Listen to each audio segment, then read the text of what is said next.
Paano daw kung nakalimutan na nila ang kanilang password sa kanilang PopsBank account? So, kahit hindi ko naman guys nakalimutan ang password ko sa aking PopsBank account, ay ginawan ko ng video tutorial gamit ang personal kong account or personal kong PopsBank account para mas maipaliwanag ko sa inyo ng maigi. At sobrang dali lang naman guys. And take note guys na kung ano yung unang email address na ginamit nyo sa pag-register sa inyong PopsBank account, ayun lang ang pwede nyo gamitin or pwedeng gamitin sa pag-login sa inyong PopsBank or sa PopsBank website.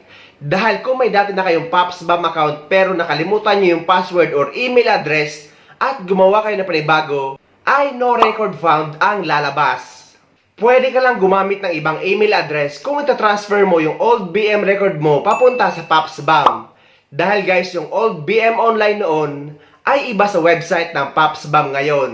Kaya pwede kang gumamit ng ibang email address.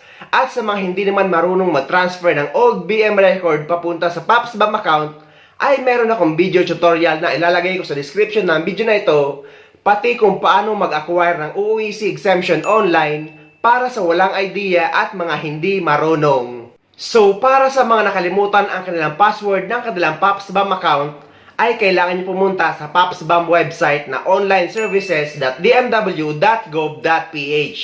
Ilalagay ko na din guys yung tamang link sa description ng video na ito para mas madali nyo makuha. After nyo mapasok yung website ng PopsBank ay ito yung lalabas. At i-click nyo yung Let's Go. Then i-click nyo ngayon yung Account Recovery. Yang nasa baba guys ng email. So makikita nyo dyan Account Recovery at i-click nyo yan. At lalabas ito at ilalagay mo na ngayon ang iyong email address. Inuulit ko guys na ang email address na ilalagay nyo dyan is yung email address na unang ginamit sa paggawa ng inyong PopsBank account. Hindi guys pwede ang panibago lalo na kung dati na kayo may OEC or PopsBank account. Dahil guys bawal nga ang multiple registration at no record found ang lalabas. Kaya sa mga OFW na dumaan sa manpower agency papunta sa ibang bansa at nagkaroon na ng OEC, ay dapat hingin nyo yung email address na ginamit sa PopsBank account nyo or sa paggawa ng account nyo. Kailangan nyo itong mahingi sa inyong agency para ma-retrieve yung account nyo.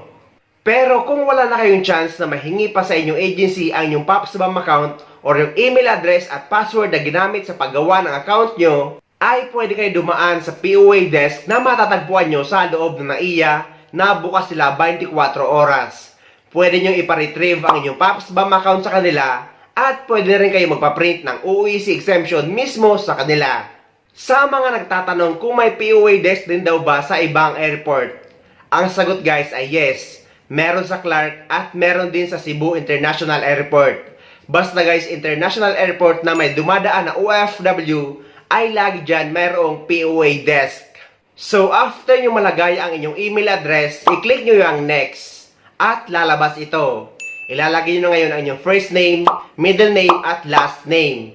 And after that, click next. At lalabas ito na are you sure you want to reset and resend temporary password of your account? Click yes. At lalabas ito, account recovery successful. At puntahan nyo na ngayon guys ang temporary password sa email address na nilagay nyo. And take note na nakalagay dyan guys na kapag wala kayong email na natanggap ay puntahan nyo sa spam email. Dahil guys nandun yun kapag wala kayong natanggap na email galing sa DMW or sa Department of Migrant Workers para sa inyong account recovery.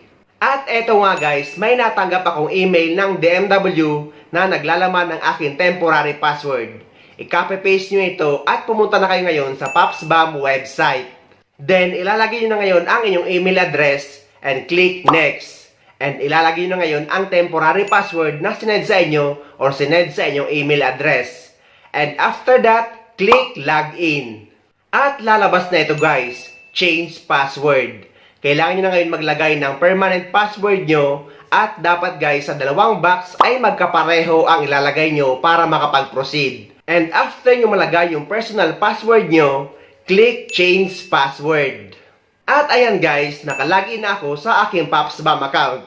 Actually guys, nakakapag-login naman talaga ako. Pero ginawa ko lang ang video tutorial na ito para sa inyo.